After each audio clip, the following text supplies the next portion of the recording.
This is the new Bugatti Chiron Super Sport, and it's a little bit like a private jet because it's super fast, it's super luxurious, and you have to be super wealthy in order to travel in one. And that's why I'm just going to go off over there and review a Volkswagen Polo. I'm just joking, they are going to let me review this thing, and to do that I'm going to talk you around the exterior. The interior, I'm going to tell you what's good about it, what's not so good about it. Yes, even this Bugatti isn't perfect. And of course I'm going to take it for a drive. In fact, I'm going to head to the German Autobahn because I want to see exactly how fast I can drive this thing on the public road. Yeah, I'm even going to launch it to see how quick it is from 0 to 60 miles an hour. Anyway, I'm Matt Watson, and you're watching CarWow. Oh, and if you haven't done so already, make sure you subscribe to this channel because we're going to be doing more cars like this in future, and you don't want to miss out.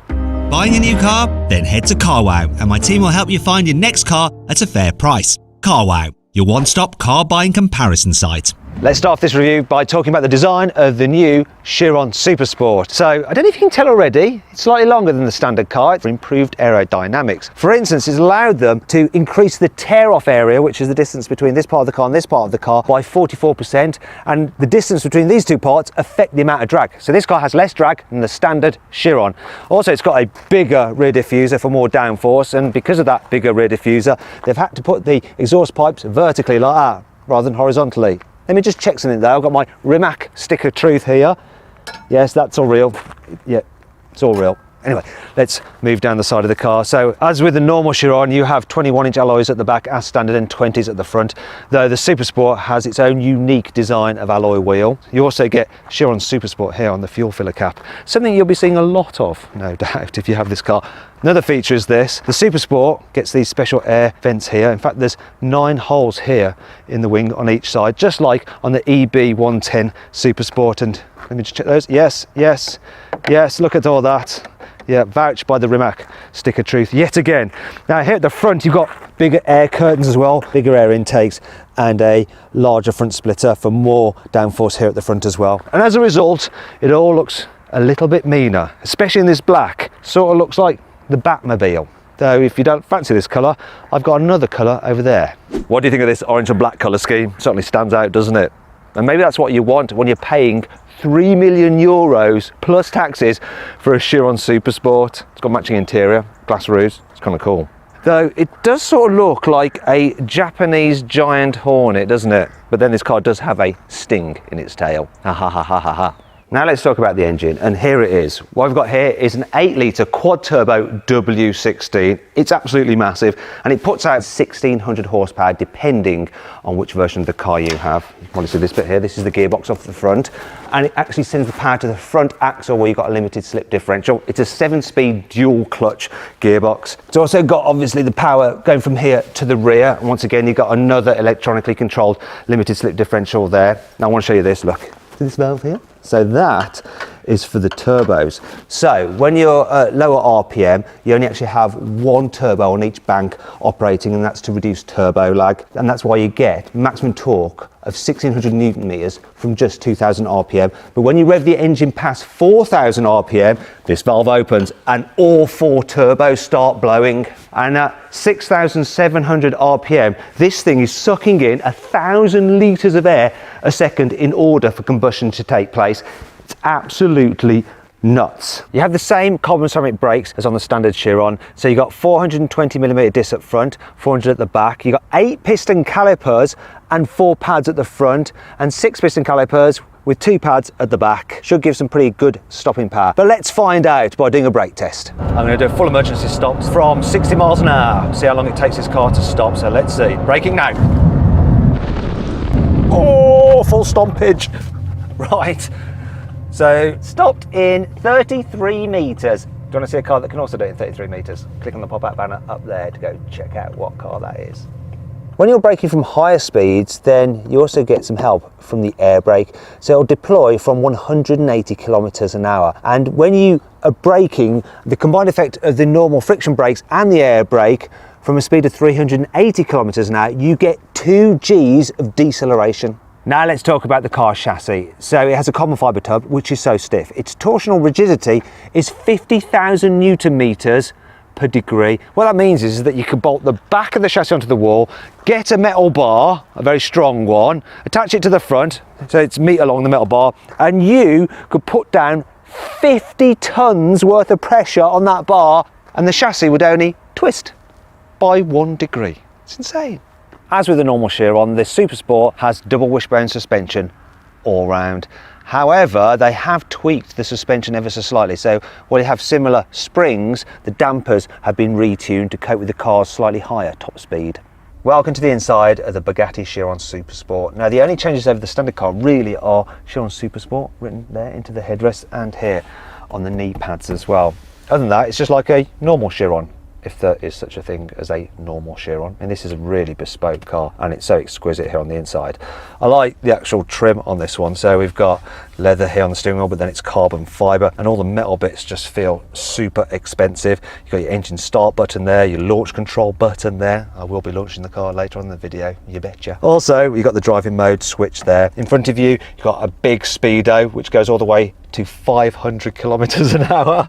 And there's a digital rev count on the left, and then an infotainment screen on the right, which has your sat nav and various other bits and pieces as well. One thing to note is this though, look, manually operated steering column in a €3 million car. Not so sure about that. What I am sure about though is the seating position. It's absolutely brilliant, and the seats are glorious, and of course they're electrically operated. Also, what's glorious is this bit here. See this sort of C? It matches the C shape on the air intakes on the side. In fact, everything about this car is exquisite. It's just wonderful. I like these little switches here. They're for your climate control, but if you press a button, you can get some information on them, such as the maximum horsepower you've had out the engine. So this one has gone all the way up to 1,615 horsepower, and look, it's revved to be on 7,000 RPM. It's also showing the maximum speed this car's done. It's only saying 113 miles an hour, but I'm going to go on the Autobahn, and I reckon I'm going to easily beat that, and we'll find out exactly how fast I go a bit later on in this video.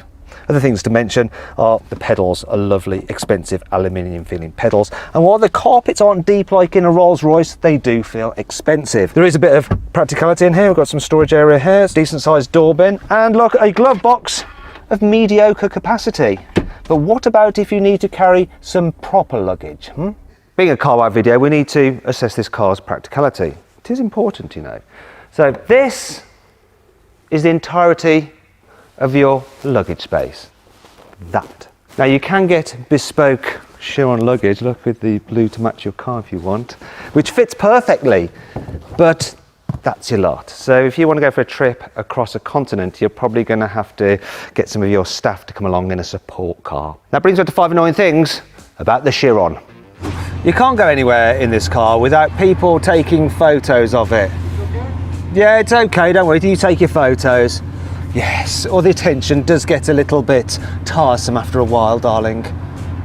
When you're driving along, the big wheels actually flick up stones, and there's some vents there to relieve pressure from the wheel arches, but they also allow the stones to get flicked up here, and then they end up just gathering here on the side skirt, like that. And you have to get one of your staff to remove them, like that. There are no dedicated cup holders in the Chiron at all. All you've got is this slightly recessed area there, but when you accelerate, I think your tea's going to go everywhere, isn't it? If you just suddenly come into some money and you think, I'm going to get myself a Bugatti Super Sport, awesome, I'm going to have it in the colour of the world record breaking car, that wonderful black and orange, bad luck. Only the Super Sport 300 Plus has that colour scheme, not the normal Super Sport, and there are only 30 Super Sport 300 Pluses made, and they're all sold, so you can't have that colour scheme, I'm afraid, unless you get it spray painted yourself, or maybe wrapped by someone like Yanni. The Chiron doesn't have surround view cameras as standard. Instead, you just get this single reversing camera, and the screen is actually quite small, so you can't see very clearly where you're reversing exactly. That's a real pain on something as wide as this. Thankfully, this car has plenty of cool features to help make up for all this. Here's 5. If you're buying a Bugatti, you can come here to the factory in Molsheim and spec your car in the design centre. So customers will come through this door. They won't shut it, they'll have staff to shut it after them. And to make sure that they don't spec their car in a way that it looks a little bit, you actually have one of the guys who works for Bugatti as a designer, designing the cars. Yasha, he sits behind there and he'll help you configure your car so it looks good, okay? Then you can come through here, and look at all the different elements to do with the car. You can have a look at the different paint options. Look, we've got the swatches just over here, so you can choose your ideal exterior paint. Do you want exposed carbon, or do you like a nice flat blue? It's up to you. And then while you're here, you may as well get yourself some extra Bugatti bits and pieces, such as these speakers for your house. These are £300,000. Yes, that's quite a lot. The Super Sport gets an upgraded exhaust over the standard Chiron, which apparently sounds fruitier. So shall we find out for ourselves? Go on, start it up. Oh, go on, rev it. Oh. Oh. There's a lot of heat coming out of there. Rev it some more. I'm getting high. Ooh. Oh, it's actually quite nice, that is. It sounds pretty fruity. Shane, there's a bit of a soft limiter on it, but still, it sounds better than a Rimac Navara, even though the Navara might be a bit quicker. So yeah, Matty Rimac, your car doesn't sound as good as the Bugatti. Now wait a minute, the Bugatti is now also your car, isn't it? Oh well. The car will alter its ride height and angle of attack depending on what mode you've got in. So if you put it into auto bar mode, it sort of goes a bit lower and more steeply rate for improved high speed stability. And then if you're driving around town or worried about speed humps, you can actually lift it so that you can make it over them without grounding out and damaging your carbon fibre front splitter. The Super Sport has some special Michelin Pilot Sport Cup 2 tyres specifically designed for the car, and you can tell they're the official tyres because they have BG written on them. Personally, I prefer a BJ, but there we go. Now these tyres are capable of sustained 500 kilometres an hour, which is 313 miles an hour, and they're not cheap. For a set of these, £10,000. With the Chiron, you get two keys. There's the normal ignition key to start the car, and then there's the special speed key. Now, if you come to a standstill and you turn this, it unleashes the full potential of the car. So just on the normal key, it will do 236 miles an hour. With the speed key, you can go all the way up to 273 miles an hour. Now you might be thinking, wait a minute, Matt, the Super Sport 300, you know, it's called that because it can do over 300 miles an hour. And it did, it was clocked at 304 miles an hour. And this car is capable of 304 miles an hour. However, in order to do that, you need everything to be perfect. Conditions totally perfect. And so Bugatti actually limit the speed of all the cars that they sell to customers just for a margin of safety, because if conditions aren't entirely perfect, things could go wrong. You don't want that. You want it at 304 miles an hour. It's finally time to see what this Chiron is like to drive. It's actually really, really easy to live with as a daily. So I'm just going to go into normal drive mode and let the gearbox do its thing, and I'm just going to poodle about, and I could just be in a normal car. My mum could drive this, no problem at all. It's just so easy to drive, especially for a car that is capable of such insane speed. Yet the way it goes over bumps is just pretty much like a hatchback. That's not true, actually. It feels more sophisticated the way it deals with bumps than a hatchback because its suspension is more sophisticated. Visibility forward is extremely good because you've got a relatively low dash. It's all right at the side, and there's view out the back, although it is obscured slightly by what looks like a sperm whale's tail. Huge, huge wing. It's so easy to drive, I can't get my head around it. But then if you want to, you can just take control of things and yeah, put your foot down, and did you hear that? Wait for a second for the boost to build, but then it comes on, and it comes on strong. And then this car just takes off, and then when you lift off for a corner, you just hear the gases go so good. And in a corner, considering it's a relatively heavy car, it's so planted, it's incredible. And of course you've got four-wheel drive traction to just, whoa, just haul you out the bends. It's nuts. And that is so addictive, getting this thing on boost and flooring it. And then you look down at what gear you're in, and it pulls as though you're in a much lower gear than you actually are. The torque from this engine is nuts. So good. Oh, and yeah, if you want to overtake people, it's just like I'm going to put it into auto mode again, see what it's just like when you want to calm down again and chill. Obviously being a dual clutch, it's not quite as silky smooth at changing gears as one with a torque converter, but then when you're on it and you want to change gears yourself, it's like smack, smack, smack through the gearbox. Right, I think I'm going to turn around. I've got to be careful. It's a very expensive car. So I think I might turn around here. Reverse is down there, get it right. Oh, Got a little camera there, it's showing me what's behind me, sort of. Up, up, up. It's not as difficult as you might imagine in something so powerful. Do you know what? Every time I drive this car, I keep forgetting that you have to knock it twice to get into drive. Otherwise, you just sit there in neutral looking like a complete and utter idiot, just revving away. Do you know what they've done in this car? It's very, very important, this, especially for a hypercar. The position of the central tunnel, the height of it, and the armrest hit, it's perfect for just driving along like this. Maybe you shouldn't drive a car this powerful, just like that. But you can do, or grip it properly, take control. Do you know what's super impressive? It's the actual feel you get through the controls. It really is just so well set up. It's totally like tuned into your brain. Like the amount of steering input is the amount of response you get from the car, what you expect to get. The brake pedal feel is so good, you can just judge the braking, so it's not at all jerky. You can make it really smooth, and then if you want to really stop hard, it will do. It's nicely set up. It makes the car actually feel a lot lighter than it really is. And you might not think that from something that's capable of these kind of speeds. You think it'd just be a one-trick pony, but it's not. It's more of a multifaceted horse.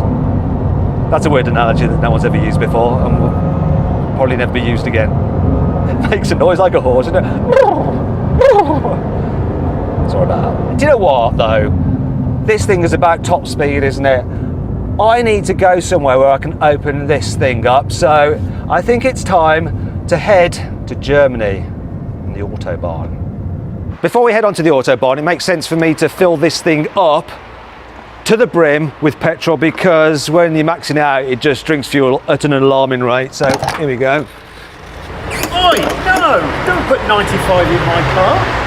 We'll only have 1200 horsepower instead of the 1600 horsepower. Yeah, I don't want just 1200 horsepower, that wouldn't be enough. I want the full 16, so all right, I'll pay a bit extra. 98. Bloody hell. Right, Andy. Oh, good. Andy Wallace, Bugatti's test driver and Le Mans winner as well. Here we go, joining the Autobahn. Blimey. Whew. That was 200 kilometers an hour, like that. Let's open it up again, let's go. Christ, 250. Oi. This is where you're going to need your carbon ceramic brakes, because there's always someone just pulling in front of you in a Skoda not so rapide. Whoa! 300 kilometers an hour! Woo! That's 196 miles an hour, almost 200, and it's just the speed at which it gets to that. It's nuts. I want to do over 200 miles an hour. Whoa! Oh! Don't pull out. Don't trust him. It's a Renault Capture. Yeah, you can't trust those kind of Renault Captures, not the kind of speeds we're doing in this thing. Woo! And the way it takes off. Wow. Here we go.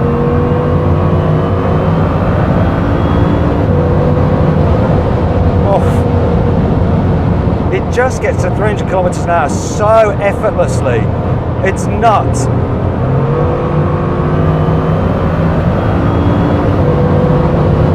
Whoa!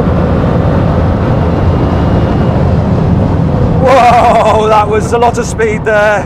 208 miles an hour. And he's just pulling.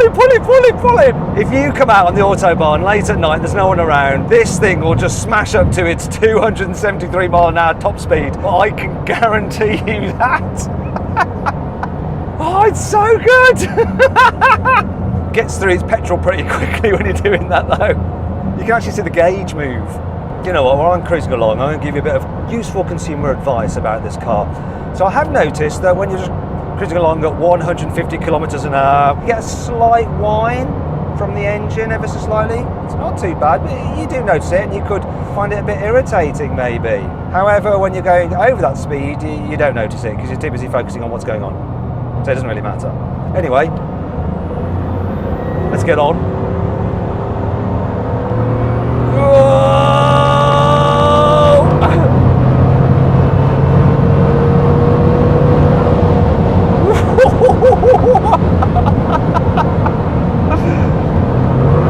Here we go! Come on! Wow, this thing just hauls ass. And it brakes so well. Get out of the way! Get out of the way, damn you! Do you know what? I've been thwarted twice now by Renault. Right, the car's getting low on fuel. I'm going to give it one last go. I've done 208 miles an hour. I want to try and get past 210.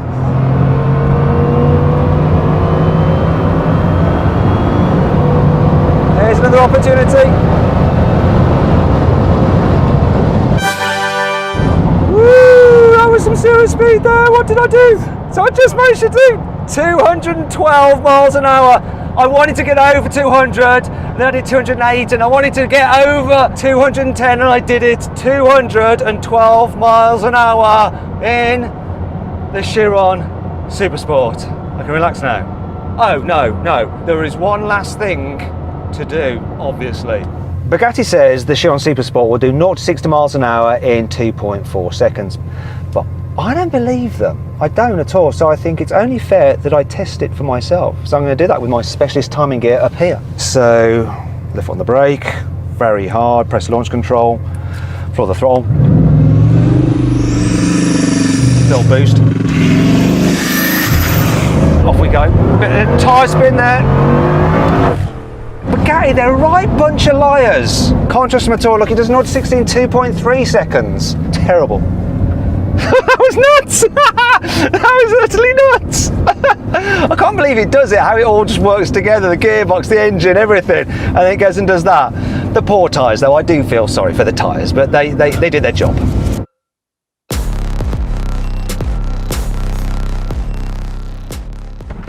So then, what's my final verdict on the Bugatti Chiron Supersport? Should you avoid it? Should you consider it? Should you shortlist it? Or should you just go right ahead and buy it? Well, I reckon you should just go right ahead and buy it. Actually, I don't know, just do whatever. I'm all a bit overwhelmed, really. I hope you all enjoyed the video. If you didn't, there's clearly something the matter with you. Let me know of some other hypercars you'd like me to review in the comments below. If you want to watch some more videos, click on those windows there. And if you click on that box there, you can go to CarWow to sell your car and we'll get a great price for it.